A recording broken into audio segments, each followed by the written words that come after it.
لليوم السادس عشر من أمام إدارة الحي الجامعي بأكادير في اعتصام مفتوح لا لشيء إلا لمطالبتنا بالسكن. هذا الاعتصام لم يأتي فجأة إلا بعد أن طرقنا جميع الأبواب واتبعنا جميع المساطر الإدارية والقوانين المنظمة للدخول لهذا المركب السكني، إلا أن الإجابات كانت دائما مفضفضة لا معنى لها ولا لا معنى لها، حيث أن الإدارة قد أخبرتنا أولا بعدم فتح باب التسجيلات لطلبة الماجستير هذه السنة، وتبرر هذا القرار بأنه عائد إلى أن الحي الجامعي يعرف مجموعة من الإصلاحات. هذه الإصلاحات التي بدأت في غشت 2024 ولا زالت لحدود اللحظة. كيف لخمسة أجنحة أن يستغرقوا سنتين من أجل هذه الإصلاحات؟ كيف لإصلاحات ألا تنصب في مصلحة الطالب، حيث أن الغرفة قبل الإصلاحات كانت تأوي 4 طلبة والآن الغرفة تأوي طالبين فقط؟ تجدر الإشارة إلى هذه النقطة. وكذلك في الأيام الماضية قام المكتب الأعمال الجامعية، المكتب الوطني للأعمال الجامعية الاجتماعية والثقافية بنشر بلاغ توضيحي حول هذا الاعتصام، حيث جاء فيه مجموعة من المغالطات نود أن نوضحها.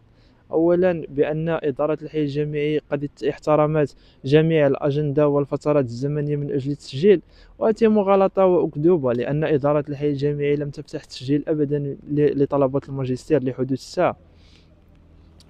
وكذلك من جهة أخرى قالت بأن إدارة الحي الجامعي لأكادير تتبع قوانين جد صارمة من أجل انتقاء المستحقين، إلا أننا نود أن نشير إلى أن هذا المركب السكني يأوي حاليا طلبة لأزيد من 6 سنوات وهم قانونيين ولا زالوا لم يستكملوا الإجازة. وحيثيات هذه الحادثة بهذا الاعتصام بدأ يوم 20 نوفمبر، حيث وضعنا اعتصاما جزئيا قدمت من خلاله الإدارة وعودا بفك المشكل، إلا أنه بعد أسبوع لم نتلقى أي إجابة وأي إجابة موضوعية إيجابية لهذا الإشكال. يوم 27 من نوفمبر عدنا للاعتصام اعتصاما مفتوحا تدخلت من خلاله القوات العمومية لفض الاعتصام تلك الليلة، إلا أننا إيماننا بمشروعية قضيتنا العادلة. المطالبة بالسكن ليس شيئا باهظ الثمن.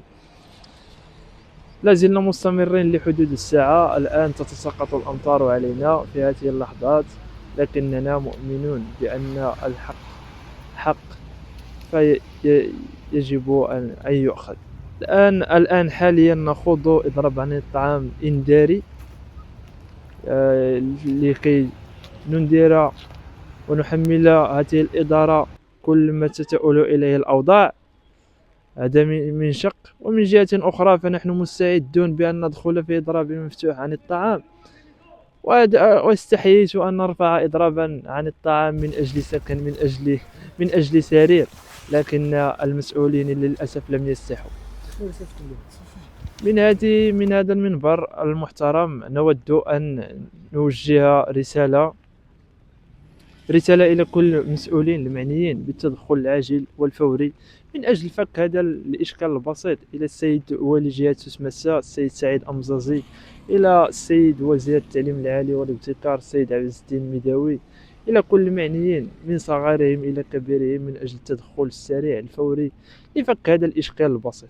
السيد مدير هذه الإدارة المحترمة يمر بنا يوميا لأزيد من 16 يوما، وهناك أيام يمر بنا أكثر من مرتين، يعني داخل وخارج، لكنه لا يكلف نفسه أن يوجه لنا تحية أو أن يعيرنا أي اهتمام أو أن يعطينا وعودا بفك هذا المشكل لحدود الساعة.